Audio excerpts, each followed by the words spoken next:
Hello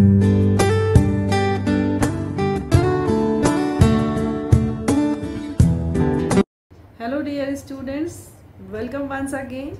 और आज का टॉपिक है सीड्स और उसका डिस्पर्सल। तो सबसे पहले हम लोग बात करते हैं कि सीड्स क्या है। लास्ट लेक्चर में हमने देखा था कि फ्रूट क्या है और फ्रूट के अंदर सीड्स प्रेजेंट है। तो हम कह सकते हैं कि सीड एक्चुअली क्या है। ये आफ्टर फर्टिलाइजेशन ओव्यूल जो था वही टर्न हो गया है सीड में। तो यहाँ पर सीड्स के अंदर सीड कोट और एम्ब्रियो दोनों ही चीज प्रेजेंट है।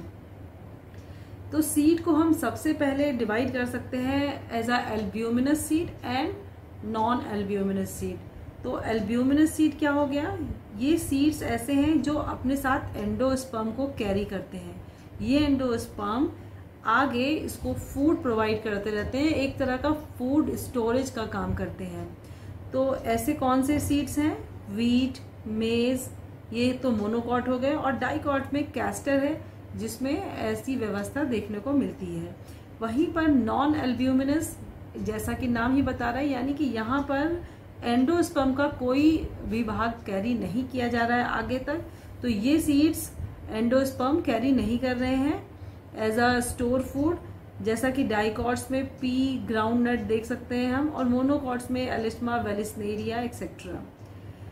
हम लोग सीड्स को उसके जर्मिनेशन के बेसिस पे भी डिवाइड कर सकते हैं। तो सबसे पहले हम इपीजीएल जर्मिनेशन की बात कर रहे हैं। इपीजीएल जर्मिनेशन, यहाँ पर जर्मिनेशन सॉइल से अबव होता है, यानी कि जब जर्मिनेशन हो रहा है उस समय हम सीड कोट भी देख सकते हैं।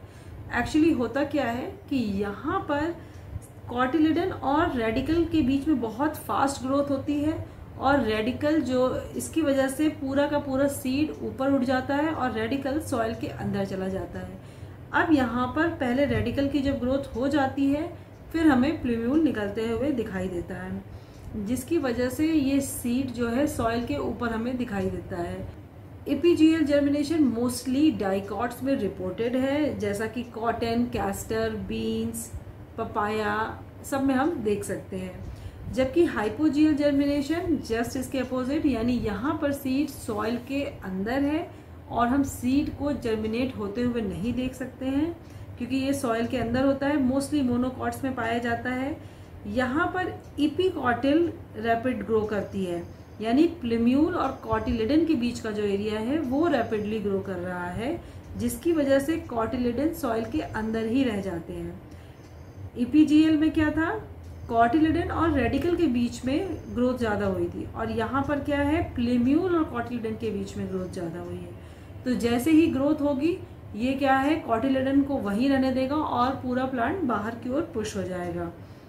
तो जैसा हम वीट में, मेज में, राइस, इन सब में देख सकते हैं। अब हम लोग सीड को डिवाइड करते हैं on the basis of cotyledon, जो कि सबसे ज्यादा फेमस है मोनोकॉट और डाइकॉट। मोनोकॉट नाम सजेस्ट कर ही रहा है आपको कि यहाँ पर सिंगल कॉटिलिडन प्रेजेंट है, इसी तरह डाइकॉट में डबल कॉटिलिडन प्रेजेंट है। तो मोनोकॉटिलिडन सीड्स की अगर हम बात करें तो यहाँ पर जो सीड कोट है वो जनरली फ्यूज्ड है फ्रूट वॉल से। यहाँ पर मोस्टली ये एंडोस्पर्मिक है, लेकिन कुछ नॉन एंडोस्पर्मिक जैसे ऑर्किड्स में हम देख सकते हैं वो भी रिपोर्टेड है। और यहाँ पर एक एल्यूरॉन लेयर होती है जो कि प्रोटीनिशियस इन नेचर है, आउटर कवरिंग ऑफ एंडोस्पर्म है। ये एम्ब्रियो यहाँ पर छोटा सा है, स्मॉल है, situated at the end of endosperm. यहाँ कॉटिलिडन में 3 लेयर्स हम देख सकते हैं। स्क्यूटिलम जो कि लार्ज और शील्ड शेप का कॉटिलिडन है, कॉल्यूप्टाइल प्लूम्यूल की शीथ है, कॉल्यूराइजा रेडिकल की शीथ है जो कि सब प्रेजेंट है यहाँ पर। डाइकॉट सीड की हम बात करें तो यहाँ पर सीड कोट को हम 2 भाग में डिवाइड कर सकते हैं, आउटर टेस्टा और इनर टेगमेन। हाइलम एक स्कार है सीड कोट पे जो ये दिखा रहा है कि सीड यहाँ से ही फ्रूट से अटैच था। Micropyle is a small pore present above hilum. Embryo consist of 2 cotyledons and embryonal axis, जिसमें रेडिकल और प्लूम्यूल प्रेजेंट है। कॉटिलिडन्स फ्लैशी है, full of reserve food material है। Endosperm form due to double fertilisation. Non endospermous seeds भी हैं जैसे pea, gram, been.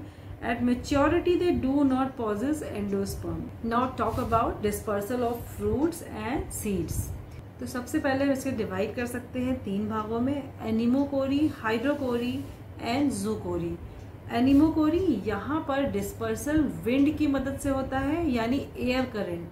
तो हवा के साथ यहाँ पर डिस्पर्स हो जाएगा, और हवा के साथ डिस्पर्सल होने के लिए सीड्स में या फ्रूट में कुछ ऐसे मैकेनिज्म होने चाहिए ताकि वो हवा के साथ इजीली कैरी हो जाए। तो जैसे हम जानते हैं मेम्ब्रेनस विंग वाले, जैसे समारा में हमने पढ़ा था, समारा, डबल समारा, ये सब क्या है, इसमें विंग्स प्रेजेंट है और ये उसके साथ उड़ सकते हैं। इसी में हम लोग हेलीकॉप्टर मैकेनिज्म पढ़ते हैं जो कि साल्ट ट्री में यूजुअली देखने को मिलता है। तो पंख जैसा स्ट्रक्चर बना हुआ है और उसकी मदद से जो सीड है वो उड़ उड़ के दूर तक पहुंच जाता है। इसी तरह एस्टरेसी फैमिली के मेंबर्स में यहाँ सीड पर हेरी पेपर्स क्या है, ये एक तरह का कैलिक्स ही है जो मॉडिफाई हो गया है और परसिस्टेंट कैलिक्स है, यानी ये शेड नहीं हो रहा है, ये सीड के साथ अटैच है। और इस कैलिक्स की वजह से ये जो पेपर्स है ये इतना हल्का है तो हवा में ये इजीली उड़ जाता है, कैरी हो जाता है और दूर दूर तक ये हवा के साथ सीड्स को ले जाता है। आपने एस्टेरेसी के सभी मेंबर्स में ऐसा देखा होगा, जैसे डेजी फ्लावर्स हैं तो इसमें इजीली देखने को मिलता है। इसके बाद है सेंसर मैकेनिज्म। यहाँ पर फ्रूट डेहिस होता है और सीड्स को एयर से बहुत जोर से डिस्पर्स कर दिया जाता है, तो ये हवा में दूर दूर तक जा सकते हैं। इसी तरह हेयरी सीड कोट, जैसा कि कॉटन में प्रेजेंट है और कैलोट्रॉपिस में, यहाँ पूरा सीड कोट ही हेयरी हो गया है और अगेन वो उसकी हल्का हो जाता है। हेयर्स की वजह से ये हवा में फ्लोट करके यहाँ वहाँ जा सकता है। जैक्यूलेटर मैकेनिज्म, ये मोस्टली एकेंथेसी के मेंबर्स में देखा गया है। यहाँ पर एक हुक लाइक मैकेनिज्म होता है जिसकी मदद से पूरा कैप्सूल 2 भागों में बहुत तेजी से बस्ट हो जाता है और ये इतनी फोर्स से बस्ट होता है कि सीड बहुत दूर दूर तक बिखर जाते हैं। अब हम बात करते हैं हाइड्रोकोरी की। तो जैसे नाम में ही हाइड्रो है, यानी कि ये वाटर से डिस्पर्स होने वाली सीड्स के बारे में बात कर रहे हैं। तो वाटर से डिस्पर्स होने के लिए सीड में फिर कुछ खास बात होनी चाहिए, तभी वो वाटर से डिस्पर्स हो सकता है। जैसे कि कोकोनट में हमने देखा है spongy and fibrous outer wall. अब ये क्या करती है, पानी को सोक कर लेती है और पानी को जब ये सोक कर लेता है तो ये पानी में तैरने लगता है और इसी तरह ये बहते बहते बहुत दूर तक भी जा सकते हैं, पानी के ही रास्ते बहुत दूर तक जा सकते हैं।